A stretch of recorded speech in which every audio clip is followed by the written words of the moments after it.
Apología de Sócrates, Platón. Yo no sé, atenienses, la impresión que habrá hecho en ustedes el discurso de mis acusadores. Con respecto a mí, confieso que me he desconocido a mí mismo. Tan persuasiva ha sido su manera de decir. Sin embargo, puedo asegurarlo, no han dicho una sola palabra que sea verdad. Pero de todas sus calumnias, la que más me ha sorprendido es la advertencia que les han hecho de estar muy atentos para no dejarse seducir por mi elocuencia. Porque el no haber temido que yo vaya a desmentirlos ahora mismo, demostrando que no soy elocuente, es el extremo de la desvergüenza, a menos que llamen elocuente a quien dice la verdad. Si eso es lo que entienden, entonces confieso que soy un gran orador, pero no lo soy a su manera. Porque, repito, no han dicho ni una sola cosa verdadera. Y ustedes van a escuchar de mí la pura verdad. No, por Júpiter, en un discurso lleno de frases brillantes y palabras escogidas, como los de mis acusadores, sino en un lenguaje sencillo y espontáneo.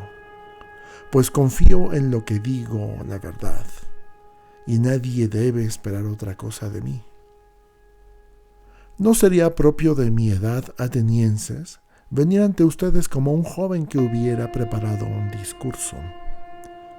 Por esta razón, la única gracia, atenienses, que les pido es que cuando vean que en mi defensa empleo términos y maneras comunes, los mismos que me he servido cuantas veces he conversado con ustedes en la plaza pública y en las casas de contratación y en los demás sitios en que me han visto, no se sorprendan ni se irriten contra mí, porque esta es la primera vez en mi vida que comparezco ante un tribunal de justicia, aunque cuento más de 70 años.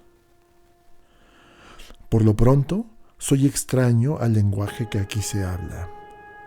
Y si como si fuese yo un extranjero, me disimularían que les hablara de la manera y en el lenguaje de mi país, en ninguna forma exijo de ustedes, y creo justa mi petición, que no hagan aprecio de mi manera de hablar, buena o mala, y que miren solamente con toda la atención posible si les digo cosas justas o no. Porque en esto consiste toda virtud del juez, como en la del orador, en decir la verdad. Es justo que comience por responder a mis primeros acusadores y por refutar las primeras acusaciones, antes de llegar a las últimas que se han suscitado contra mí. Porque tengo muchos acusadores cerca de ustedes hace muchos años, los cuales nada han dicho que no sea falso. Temo más a estos que a Nito y sus cómplices, aunque sean estos últimos muy elocuentes. Pero son aquellos mucho más temibles, por cuanto, compañeros suyos en su mayor parte desde la infancia, les ha dado de mí muy malas noticias. Y les han dicho que hay un cierto Sócrates, hombre sabio, que indaga lo que pasa en los cielos y en las entrañas de la tierra, y sabe convertir en buena una mala causa. Consideren, atenienses, que yo tengo que habérmelas con dos suertes de acusadores. Como les he dicho, los que me están acusando ha mucho tiempo y los que ahora me citan ante el tribunal. Y créanme, les suplico, es preciso que yo responda por lo pronto a los primeros, porque son los primeros a quienes han oído y han producido en ustedes más profunda impresión. Pues bien, atenienses, es preciso defenderse y arrancar de su espíritu en tan corto espacio de tiempo una calumnia envejecida y que ha hecho en ustedes profundas raíces. Desearía con todo mi corazón que fuese una ventaja suya y mía, y que mi apología pudiese servir para mi justificación. Pero yo sé cuán difícil es esto, sin que en este punto pueda hacerme ilusión. Venga lo que los dioses quieran, es preciso obedecer a la ley y defenderse.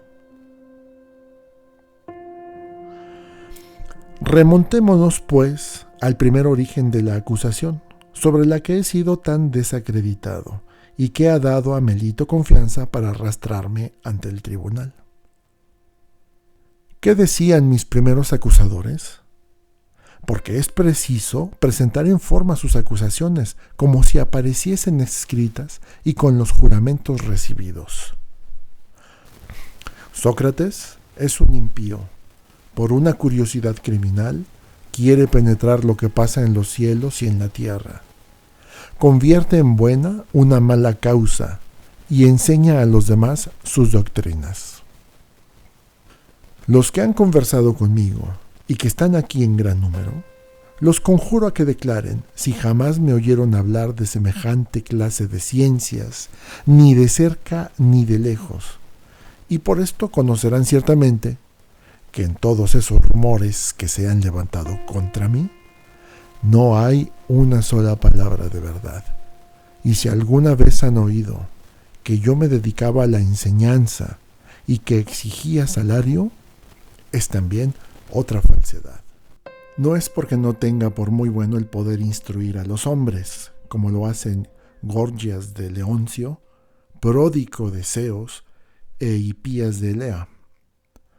Estos grandes personajes tienen el maravilloso talento, donde quiera que vayan, de persuadir a los jóvenes a que se unan a ellos y abandonen a sus conciudadanos, cuando podrían estos ser sus maestros sin costarles un óbolo. Y no solo les pagan la enseñanza, sino que contraen con ellos una deuda de agradecimiento infinito. He oído decir que vino aquí un hombre de Paros, que es muy hábil, porque habiéndome hallado uno de estos días en casa de Calias, hijo de Hipónico, hombre que gasta más con los sofistas que todos los ciudadanos juntos, me dio gana de decirle, hablando de sus dos hijos: Calias, si tuvieses por hijos 2 potros o 2 terneros, ¿no trataríamos de ponerles al cuidado de un hombre entendido, a quien pagásemos bien, para hacerlos tan buenos y hermosos cuanto pudieran serlo, y les diera todas las buenas cualidades que debieran tener? Y este hombre entendido, ¿no debería de ser un buen picador y un buen labrador?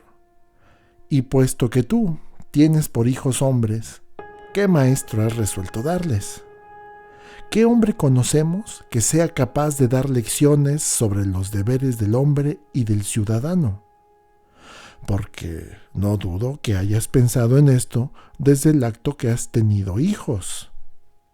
¿Y conoces alguno? Sí, me respondió Calias. ¿Quién es? Le repliqué. ¿De dónde es? ¿Y cuánto lleva? Es ébeno, Sócrates, me dijo. Es de Paros y lleva 5 minas. Para lo sucesivo tendré a ébeno por muy dichoso, si es cierto que tiene ese talento y puede comunicarlo a los demás. Por lo que a mí toca, atenienses, me llenaría de orgullo y me tendría por afortunado si tuviese esta cualidad, pero desgraciadamente no la tengo. Algunos de ustedes incidirá, quizá. Pero Sócrates, ¿qué es lo que haces? ¿De dónde nacen estas calumnias que se han propalado contra ti? Porque si te has limitado a hacer lo mismo que hacen los demás ciudadanos, jamás debieron esparcirse tales rumores. Dinos, pues, el hecho de verdad, para que no formemos un juicio temerario. Esta objeción me parece justa. Voy a explicarles lo que tanto me ha desacreditado y ha hecho de mí hombre tan famoso. Escúchenme, pues. Quizá algunos de entre ustedes creerán que yo no hablo seriamente, pero estén persuadidos de que no les diré más que la verdad. La reputación que yo haya podido adquirir no tiene otro origen que una cierta sabiduría que existe en mí. ¿Cuál es esta sabiduría? Quizá es una sabiduría puramente humana, y corro el riesgo de no ser en otro concepto sabio, al paso que los hombres de que acabo de hablar son sabios, de una sabiduría mucho más que humana. Nada tengo que decirles de esta última sabiduría, porque no la conozco, y todos los que me la imputan mienten, y solo intentan calumniarme. No se incomoden, atenienses, si al parecer les hablo de mí mismo demasiado ventajosamente. Nada diré que proceda de mí, sino que lo atestiguaré con una autoridad digna de confianza. Por testigo de mi sabiduría les daré al mismo dios de Delfos, que les dirá si la tengo y en qué consiste.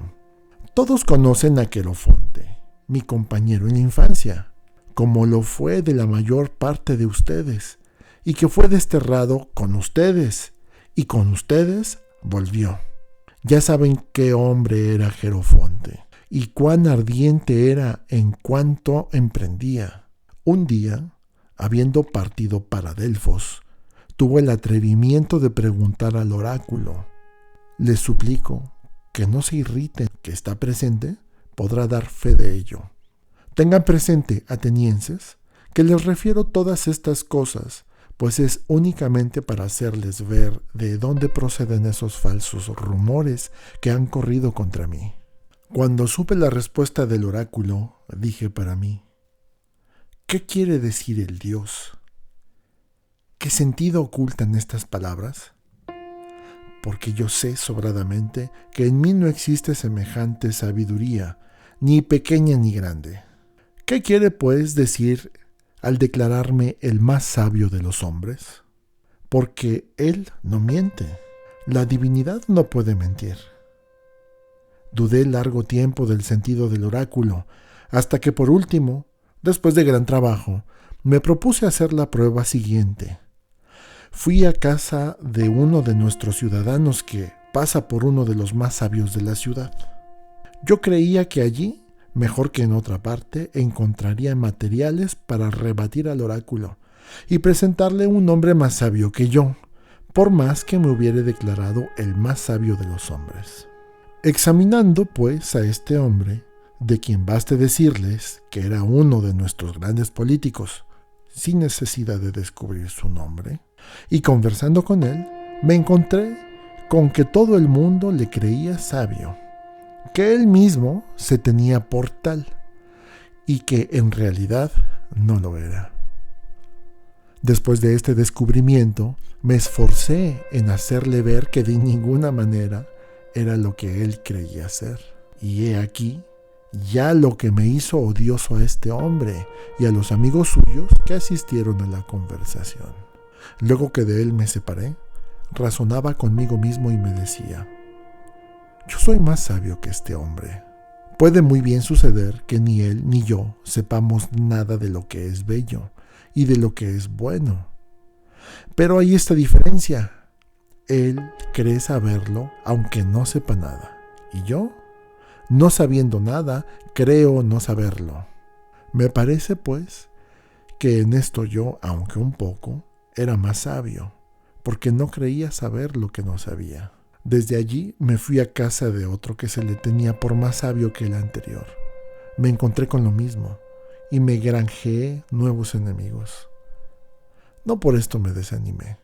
Fui en busca de otros, conociendo bien que me hacía odioso y haciéndome violencia porque temía los resultados. Pero me parecía que debía, sin dudar, preferir a todas las cosas la voz del Dios. Y para dar con el verdadero sentido del oráculo, ir de puerta en puerta por las casas de todos aquellos que gozaban de gran reputación. Pero, oh Dios, he aquí, atenienses, el fruto que saqué de mis indagaciones, porque es preciso decirles la verdad. Todos aquellos que pasaban por ser los más sabios me parecieron no serlo, al paso que todos aquellos que no gozaban de esta opinión de sí mismos, los encontré en mucha mejor disposición para hacerlo. Es preciso que acabe de darles cuenta de todas mis tentativas, como otros tantos trabajos que emprendí para conocer el sentido del oráculo. Después de estos grandes hombres de Estado, me fui a los poetas, tanto a los que hacen tragedias como a los poetas ditirámbicos y otros, no dudando que con ellos se me cogería infraganti, como suele decirse, encontrándome más ignorante que ellos. Para esto, examiné las obras suyas que me parecieron mejor trabajadas y les pregunté lo que querían decir y cuál era su objeto, para que me sirviera de instrucción. Pudor tengo, atenienses, en decirles la verdad, pero no hay remedio, es preciso decirla. No hubo uno de todos los que estaban presentes, incluso los mismos autores, que supiese hablar ni dar razón de sus poemas. Conocí desde luego que no es la sabiduría la que guía a los poetas, sino ciertos movimientos de la naturaleza y un entusiasmo semejante al de los profetas y adivinos, que todos dicen muy buenas cosas, sin comprender nada de lo que dicen. Los poetas me parecieron estar en ese caso, y al mismo tiempo me convencí de que a título de poetas se creían los más sabios en todas las materias, si bien nada entendían. Les dejé, pues, persuadido de que era yo superior a ellos, por la misma razón de que lo habían sido respecto a los hombres políticos. En fin, fui a buscar de los artistas. Estaba bien convencido de que yo no entendía de su profesión, que los encontraría muy capaces de hacer muy buenas cosas y en esto no podía engañarme. Sabían cosas que yo ignoraba, y en esto eran ellos más sabios que yo, pero atenienses, los más entendidos entre ellos, me parecieron incurrir en el mismo defecto que los poetas, porque no hallé uno que, a título de ser buen artista, no se creyera muy capaz y muy instruido en las más grandes cosas, y esta extravagancia quitaba todo el mérito a su habilidad.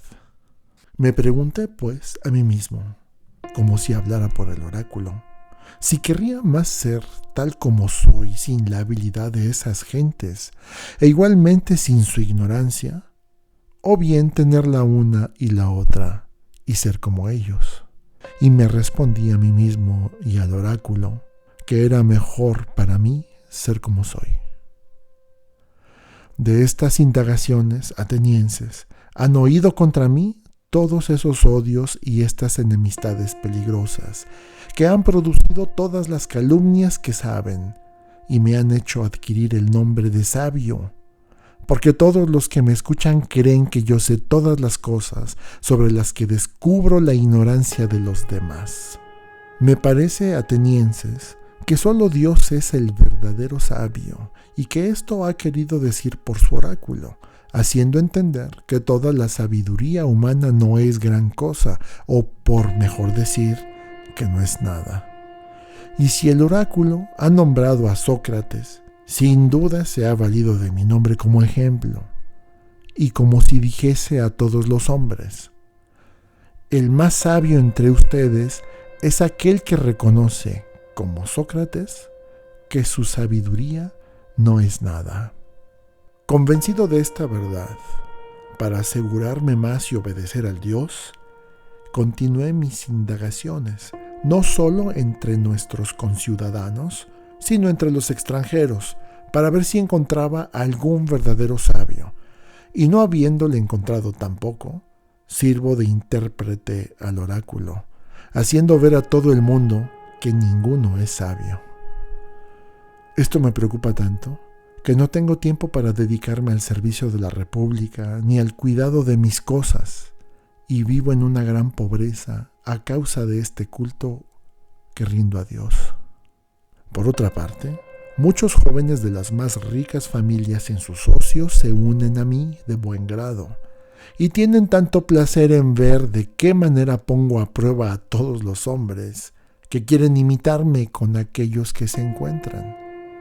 Y no hay que dudar que encuentran una buena cosecha, porque son muchos los que creen saberlo todo, aunque no sepan nada o casi nada. Todos aquellos que ellos convencen de su ignorancia, la toman conmigo y no con ellos, y van diciendo que hay un cierto Sócrates, que es un malvado y un infame, que corrompe a los jóvenes, y cuando se les pregunta qué hace o qué enseña, no tienen que responder. Y para disimular su flaqueza, se desatan con esos cargos triviales que ordinariamente se dirigen contra los filósofos, que indaga lo que pasa en los cielos y en las entrañas de la tierra, que no cree en los dioses, que hace buenas las malas causas, y todo porque no se atreven a decir la verdad, que es que Sócrates los coge infraganti y descubre que figuran, que saben, cuando no saben nada. Intrigantes, activos y numerosos, hablando de mí con plan combinado y con una elocuencia capaz de seducir, a largo tiempo que les soplan al oído todas estas calumnias que han forjado contra mí, y hoy han destacado con este objeto a Melito, Anito y Licón. Melito representa a los poetas, Anito los políticos y artistas, y Licón los oradores.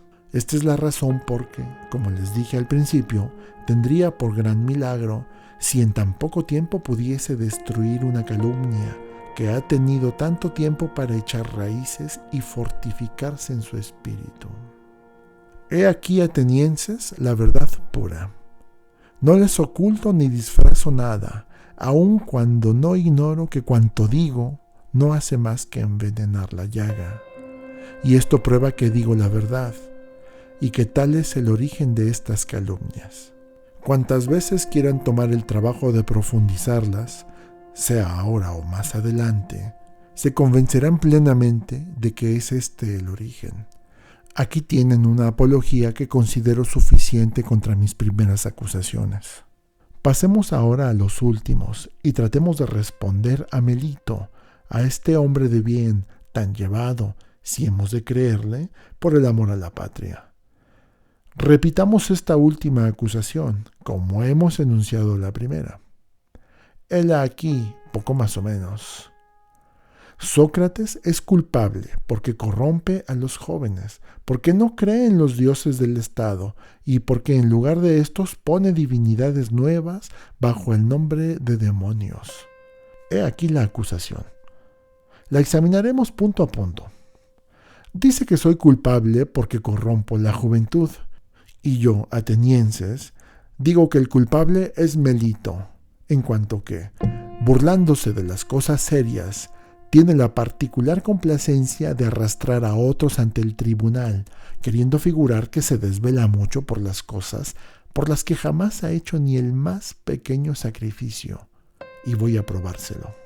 Ven acá, Melito, dime. ¿Ha habido nada que te haya preocupado más que el hacer los jóvenes lo más virtuosos posible? Nada, indudablemente. Pues bien, di a los jueces cuál será el hombre que mejorará la condición de los jóvenes, porque no puede dudarse que tú lo sabes, puesto que tanto te preocupa esta idea. En efecto, puesto que has encontrado al que los corrompe, y hasta le has denunciado ante los jueces, es preciso que digas quién los hará mejores. Habla, veamos quién es. ¿Lo ves ahora, Melito? Tú callas, estás perplejo y no sabes qué responder. ¿Y no te parece esto vergonzoso? ¿No es una prueba cierta de que jamás ha sido objeto de tu cuidado la educación de la juventud? Pero, repito, excelente Melito, ¿quién es el que puede hacer mejores a los jóvenes? Las leyes. Melito, no es eso lo que pregunto. Yo te pregunto, ¿quién es el hombre? Porque es claro que la primera cosa que este hombre debe saber son las leyes. Son, Sócrates, los jueces aquí reunidos. ¿Cómo, Melito? ¿Estos jueces son capaces de instruir a los jóvenes y hacerlos mejores? Sí, ciertamente.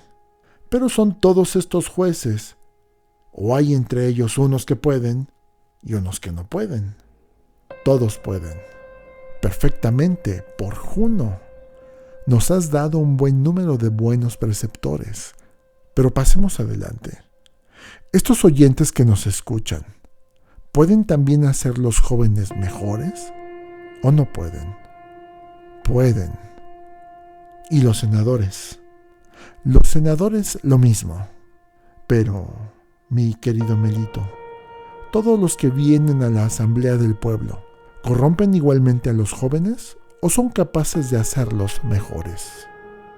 Todos son capaces. Se sigue de aquí que todos los atenienses pueden hacer los jóvenes mejores, menos yo. Solo yo los corrompo. ¿No es esto lo que dices? Lo mismo. Verdaderamente, buena desgracia es la mía. Pero continúa respondiéndome.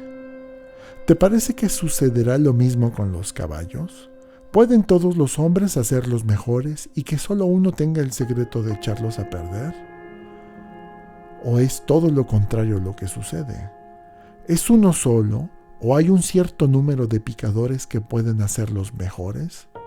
¿Y el resto de los hombres, si se sirven de ellos, no los echan a perder? ¿No sucede esto mismo con todos los animales? Sí, sin duda, ya convengan en ello Anito y tú o no convengan, porque sería una gran fortuna y gran ventaja para la juventud que solo hubiese un hombre capaz de corromperla y que todos los demás la pusieran en buen camino. Pero tú has probado suficientemente, Melito, que la educación de la juventud no es cosa que te haya quitado el sueño, y tus discursos acreditan claramente que jamás te has ocupado de lo mismo que motiva tu acusación contra mí. Por otra parte, te suplico por Júpiter, Melito, me respondas a esto. ¿Cuál es mejor, habitar con hombres de bien o habitar con pícaros?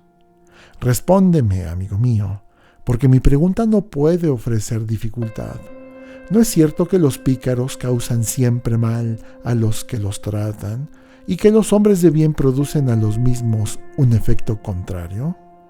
Sin duda. ¿Hay alguno que prefiera recibir daño de aquellos con quien trata a recibir utilidad? Respóndeme, porque la ley manda que me respondas. ¿Hay alguno que quiera más recibir mal que bien? No, no hay nadie. Pero veamos. Cuando me acusas de corromper la juventud y de hacerla más mala, ¿sostienes que lo hago con conocimiento o sin quererlo? Con conocimiento. Tú eres joven y yo anciano. ¿Es posible que tu sabiduría supere tanto la mía, que sabiendo tú que el roce con los malos causa mal y el roce con los buenos causa bien, me supongas tan ignorante que no sepa que si convierto en malos los que me rodean, me expongo a recibir mal, y que, a pesar de esto, insista y persista, queriéndolo y sabiéndolo? En este punto, Melito, yo no te creo, ni pienso que haya en el mundo quien pueda creerte. Una de dos. O yo no corrompo a los jóvenes, o si los corrompo lo hago sin saberlo y a pesar mío. Y de cualquier manera que sea, eres un calumniador. Si corrompo a la juventud a pesar mío, la ley no permite citar a nadie ante el tribunal por faltas involuntarias, sino que lo que quiere es que se llame aparte a los que las cometen, que se los reprenda y que se los instruya, porque es bien seguro que estando instruido cesaría de hacer lo que hago a pesar mío. Pero tú, con intención, lejos de verme e instruirme, me arrastras ante este tribunal, donde la ley quiere que se cite a los que merecen castigo, pero no a los que solo tienen necesidad de prevenciones. Así, atenienses, he aquí una prueba evidente, como les decía antes, de que Melito jamás ha tenido cuidado de estas cosas, jamás ha pensado en ellas.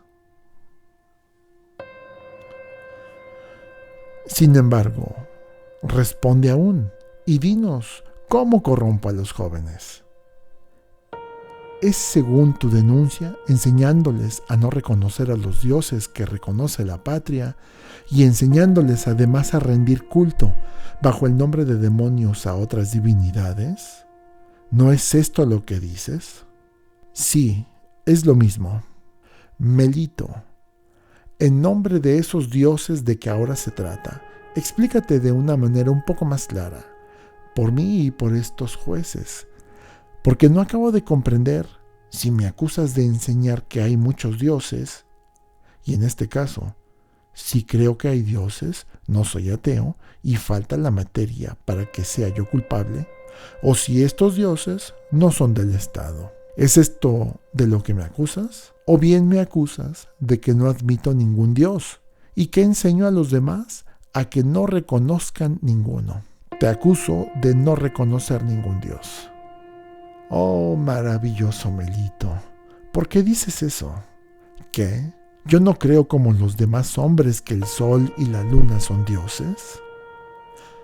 No, por Júpiter, atenienses, no lo cree, porque dice que el sol es una piedra y la luna una tierra. Pero tú acusas a Anaxágoras, mi querido Melito. ¿Desprecias a los jueces porque los crees harto ignorantes? Puesto que te imaginas que no saben que los libros de Anaxágoras de Clasómenes están llenos de aserciones de esta especie.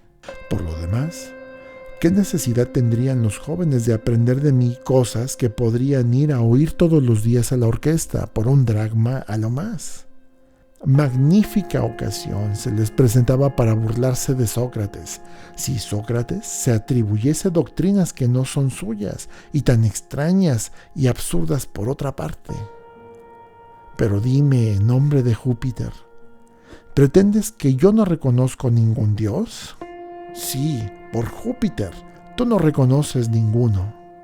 Dices, Melito, cosas increíbles. Ni estás tampoco de acuerdo contigo mismo. A mi entender parece, atenienses, que Melito es un insolente, que no ha intentado esta acusación sino para insultarme con toda la audacia de un imberbe, porque justamente solo ha venido aquí para tentarme y ponerme un enigma, diciéndose a sí mismo: veamos si Sócrates, este hombre que pasa por tan sabio, reconoce que burlo y que digo cosas que se contradicen, o si consigo engañar no solo a él, sino a todos los presentes.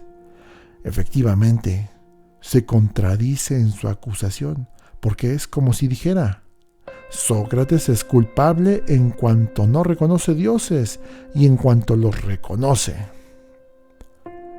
Y no es esto burlarse. Así lo juzgo yo. Síganme, pues, atenienses, les suplico, y como les dije al principio, no se irriten contra mí si les hablo a mi manera ordinaria. ¿Qué trabajo ha costado arrancarte esta confesión? Al cabo respondes, pero es preciso que los jueces te fuercen a ello. ¿Dices que reconozco y enseño cosas propias de los demonios? Ya sean viejas o nuevas, siempre es cierto por tu voto propio que yo creo en cosas tocante a los demonios, y así las has jurado en tu acusación. Si creo en cosas demoníacas, necesariamente creo en los demonios, ¿no es así? Sí, sin duda, porque tomo tu silencio por un consentimiento.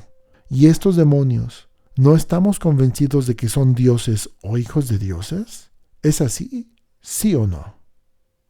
Sí. Por consiguiente, puesto que yo creo en los demonios, según tu misma confesión, y que los demonios son dioses, he aquí la prueba de lo que yo decía, de que tú nos proponías enigmas para divertirte a mis expensas, diciendo que no creo en los dioses y que, sin embargo, creo en los dioses, puesto que creo en los demonios. Y si los demonios son hijos de los dioses, hijos bastardos, si se quiere, puesto que se dice que han sido habidos de ninfas o de otros seres mortales, ¿quién es el hombre que pueda creer que hay hijos de dioses y que no hay dioses? Esto es tan absurdo como creer que hay mulos nacidos de caballos y asnos, y que no hay caballos ni asnos. Así, Melito, no puede menos de que hayas intentado esta acusación contra mí por solo probarme, y a falta de pretexto legítimo, por arrastrarme ante el tribunal. Porque a nadie que tenga sentido común puedes persuadir jamás de que el hombre que cree que hay cosas concernientes a los dioses y a los demonios pueda creer, sin embargo, que no hay demonios, ni dioses, ni héroes. Esto es absolutamente imposible. Pero no tengo necesidad de extenderme más en mi defensa, atenienses. Y lo que acabo de decir basta para hacer ver que no soy culpable y que la acusación de Melito carece de fundamento. Terminada la defensa de Sócrates, los jueces, que eran 556, procedieron a la votación y resultaron 281 votos en contra y 275 en favor. Y Sócrates, condenado por una mayoría de 6 votos, tomó la palabra y dijo: No crean, atenienses, que me haya conmovido el fallo que acaban de pronunciar contra mí. Y esto por muchas razones. La principal, porque ya estaba preparado para recibir ese golpe. Mucho más sorprendido estoy con el número de votantes en pro y en contra. No esperaba verme condenado por tan escaso número de votos. Advierto que solo por 3 votos no he sido absuelto. Ahora veo que me he librado de las manos de Melito, y no solo librado, sino que les consta a todos que si Anito y Licón no se hubieran levantado para acusarme, Melito hubiera pagado 6,000 dracma por no haber obtenido la 5ª parte de votos. Melito me juzga digno de muerte, y en buena hora. Y yo, ¿de qué pena me juzgaré digno? Verán claramente, atenienses, que yo no escojo más que lo que merezco. ¿Y cuál es? ¿A qué pena, a qué multa voy a condenarme por no haber callado las cosas buenas que aprendí durante toda mi vida? Por haber despreciado lo que los demás buscan con tanto afán, las riquezas, el cuidado de los negocios domésticos, los empleos y las dignidades, por no haber entrado jamás en ninguna cábala, ni en ninguna conjuración, prácticas bastante ordinarias en esta ciudad, por ser conocido como hombre de bien, no queriendo conservar mi vida valiéndome de los medios tan indignos.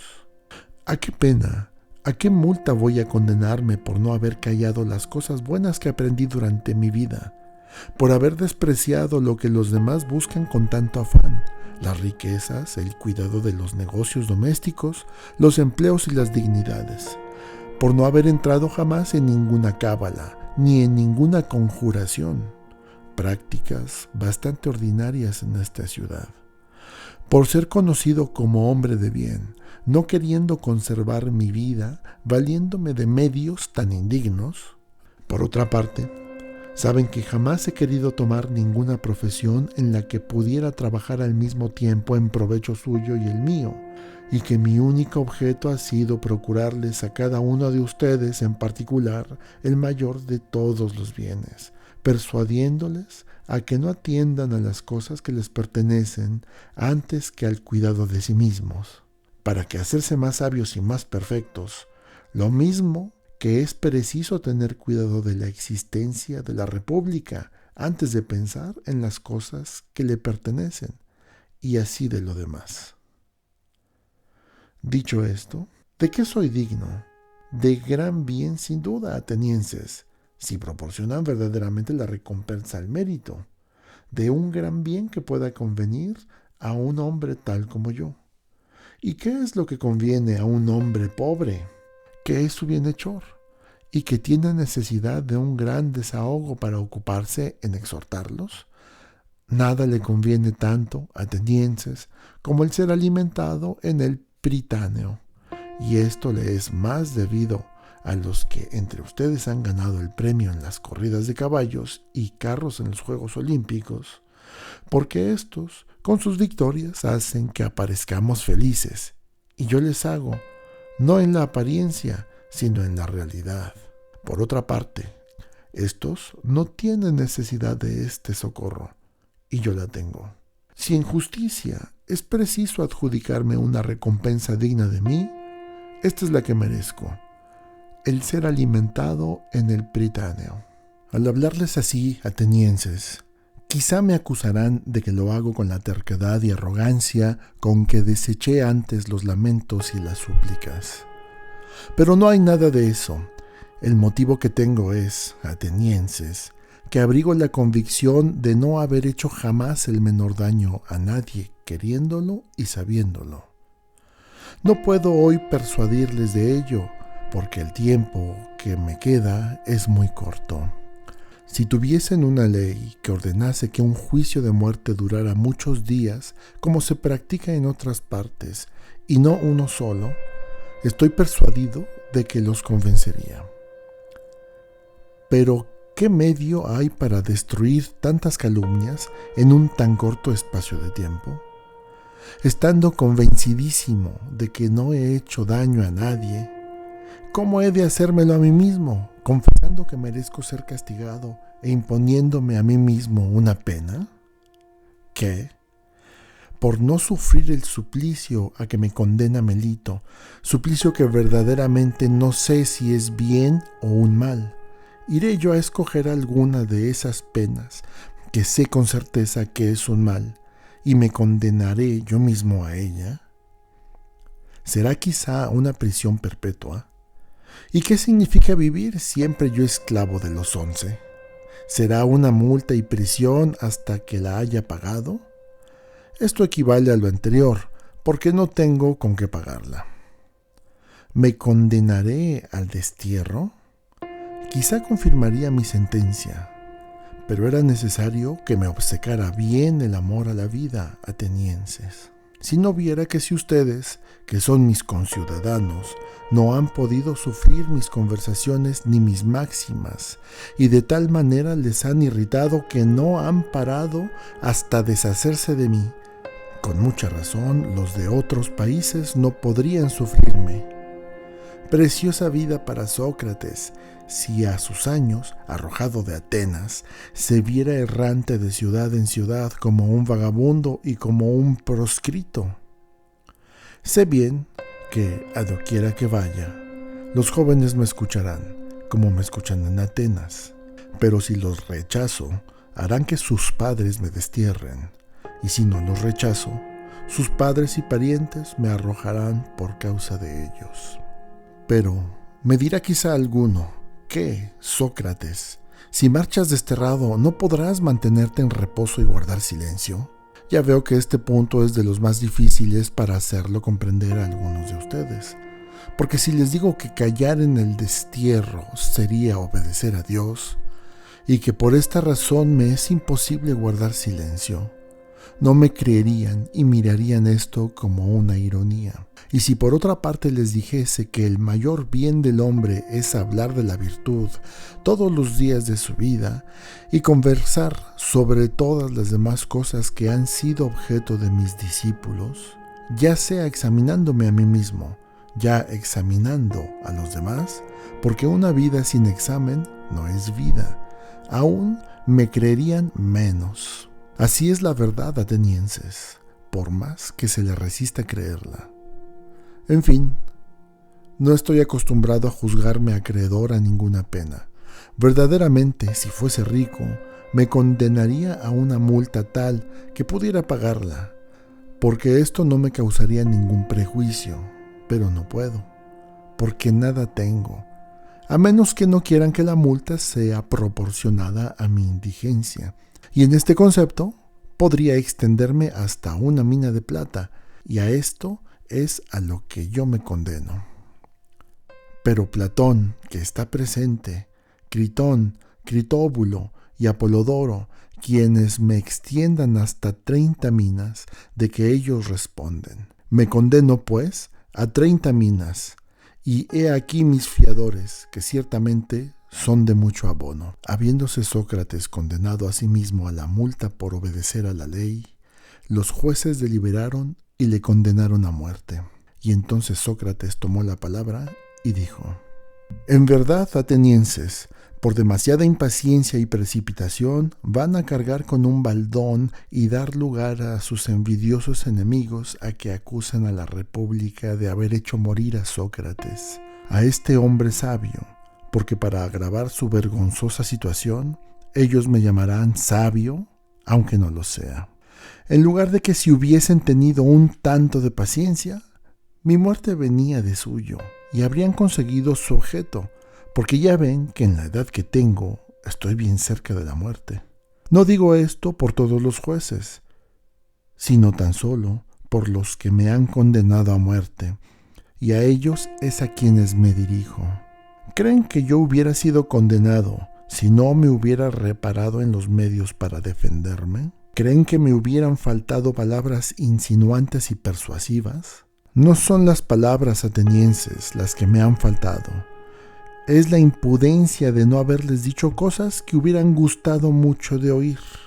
Hubiera sido para ustedes una gran satisfacción haberme visto lamentar, suspirar, llorar, suplicar y cometer todas las demás bajezas que están viendo todos los días en los acusados. Pero en medio del peligro, no he creído que debía rebajarme a un hecho tan cobarde y tan vergonzoso. Y después de su sentencia, no me arrepiento de no haber cometido esa indignidad, porque quiero más morir después de haberme defendido como me he defendido, que vivir por haberme arrastrado ante ustedes. Ni en los tribunales de justicia, ni en medio de la guerra, debe el hombre honrado salvar su vida por tales medios. Sucede muchas veces en los combates que se puede salvar la vida muy fácilmente, arrojando las armas y pidiendo cuartel al enemigo. Y lo mismo sucede en todos los demás peligros. Hay 1000 expedientes para evitar la muerte, cuando está uno en posición de poder decirlo todo o hacerlo todo. Ah, atenienses, no es lo difícil evitar la muerte. Lo es mucho más evitar la deshonra, que marcha más ligera que la muerte. Esta es la razón por que, viejo y pesado como estoy, me he dejado llevar por la más pesada de las dos, la muerte, mientras que la más ligera, el crimen, está adherida a mis acusadores, que tienen vigor y ligereza. Yo voy a sufrir la muerte, a la que me han condenado, pero ellos sufrirán la iniquidad y la infamia, a la que la verdad los condena. Con respecto a mí, me atengo a mi castigo, y ellos se atendrán al suyo. En efecto, quizá las cosas han debido pasar así, y en mi opinión no han podido pasar de mejor modo. Oh, ustedes que me han condenado a muerte, quiero predecirles lo que les sucederá, porque me veo en aquellos momentos, cuando la muerte se aproxima, en que los hombres son capaces de profetizar el porvenir. Se los anuncio, ustedes que me hacen morir, su castigo no tardará cuando yo haya muerto, y será, por Júpiter, más cruel que el que me imponen. En deshacerse de mí, solo han intentado descargarse del importuno peso de dar cuenta de su vida, pero les sucederá todo lo contrario. Yo se los predigo. Se levantará contra ustedes y los reprenderá un gran número de personas que han estado contenidas por mi presencia, aunque ustedes no lo perciban.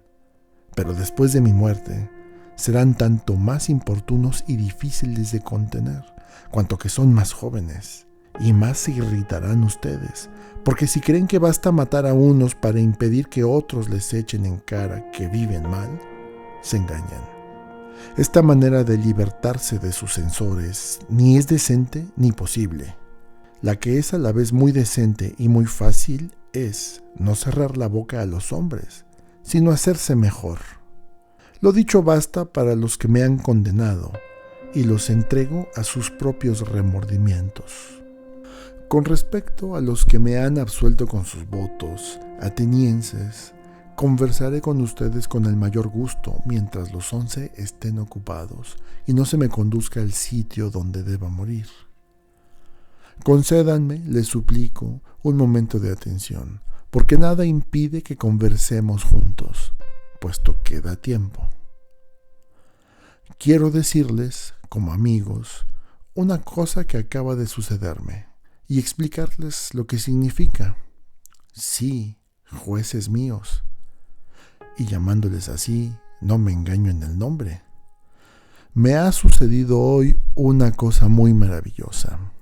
La voz divina de mi demonio familiar, que me hacía advertencias tantas veces y que en las menores ocasiones no dejaba jamás de separarme de todo lo malo que iba a emprender, hoy que me sucede lo que ven y lo que la mayor parte de los hombres tienen por el mayor de todos los males, esta voz no me ha dicho nada, ni esta mañana cuando salí de casa, ni cuando he venido al tribunal, ni cuando he comenzado a hablarles.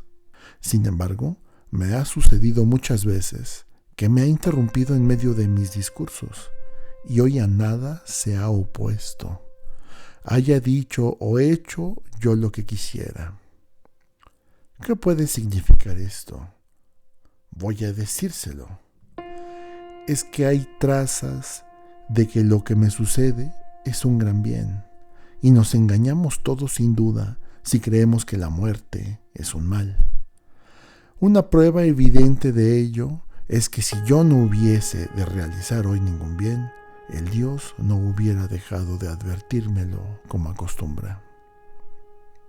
Profundicemos un tanto la cuestión para hacer ver que es una esperanza muy profunda la de que la muerte es un bien. Es preciso de dos cosas, una, o la muerte es un absoluto anodadamiento y una privación de todo sentimiento, o, como se dice, es un tránsito del alma de un lugar a otro. Si es la privación de todo sentimiento, una dormida pacífica que no es turbada por ningún sueño, ¿qué mayor ventaja puede presentar la muerte?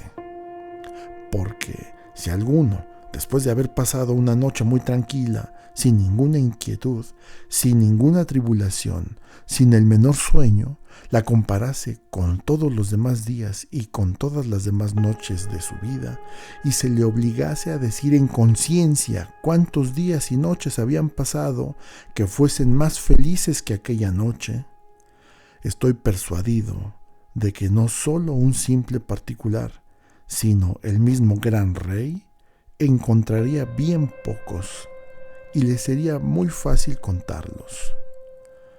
Si la muerte es una cosa semejante, la llamo con razón un bien, porque entonces el tiempo todo entero no es más que una larga noche.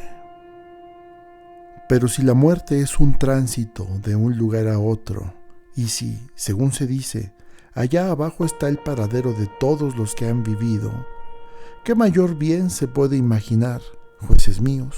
Porque si, al dejar los jueces prevaricadores de este mundo, se encuentran en los infiernos los verdaderos jueces que se dicen que hacen allí justicia, como Minos, Radamanto, Éaco y Triptolomeo, y todos los demás semidioses que pasaron por una vida justa, ¿sería acaso una mudanza despreciable? ¿O cuánto no daría cualquiera de ustedes por poder conversar con Orfeo, Museo, Hesíodo y Homero? Por lo que a mí toca, quiero morir muchas veces si esto es verdad, pues me sería muy agradable vivir entre ellos y encontrar allí a Palámedes, a Áyax, hijo de Telamón, y a todos los demás héroes de la antigüedad que perecieron víctimas de la injusticia, y comparar mis desgracias con las suyas. Sería ciertamente muy divertido y, sobre todo, lo más importante sería pasar el tiempo examinando y conociendo a los que allí se encuentran, como hago yo aquí, para ver quién de ellos es sabio y quién cree serlo sin serlo. ¿Cuánto no daría un hombre, jueces míos, por poder examinar al que conduce un ejército tan numeroso a los muros de Troya, o al mismo Ulises, o a Sísifo, o a 1000 otros hombres y mujeres que podríamos nombrar? Conversar con ellos y vivir en su compañía sería una dicha sin igual, Seguramente que aquellos no matan a nadie por eso, porque si allá son más dichosos que aquí, ya son inmortales, si es verdad lo que se dice. Pero también ustedes, jueces míos, deben tener una buena esperanza respecto a la muerte y persuadirse de que ningún mal puede suceder a un hombre de bien, ni en vida, ni después de muerto. Los dioses no le abandonan jamás, y lo que a mí me sucede no es efecto de la casualidad. Veo claramente que para mí lo mejor que podía sucederme era morir luego y librarme así de todos los disgustos de esta vida.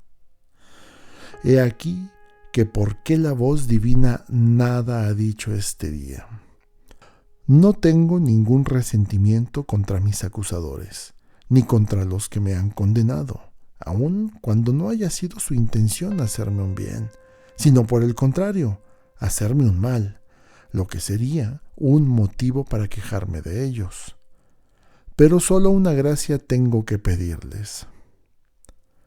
Cuando mis hijos sean mayores, les suplico, los hostiguen, los atormenten, como yo los he atormentado a ustedes, si ven que prefieren las riquezas a la virtud, y que se creen algo cuando no son nada, no dejen de sacarlos a la vergüenza, si no se aplican a lo que deben aplicarse, y creen ser lo que no son, porque así es como yo he obrado con ustedes. Si me conceden esta gracia, lo mismo yo que mis hijos, no podremos menos que alabar su justicia. Pero ya es tiempo de que nos retiremos de aquí. Yo para morir, ustedes para vivir. Entre ustedes y yo, ¿quién lleva la mejor parte? Esto es lo que nadie sabe, excepto Dios.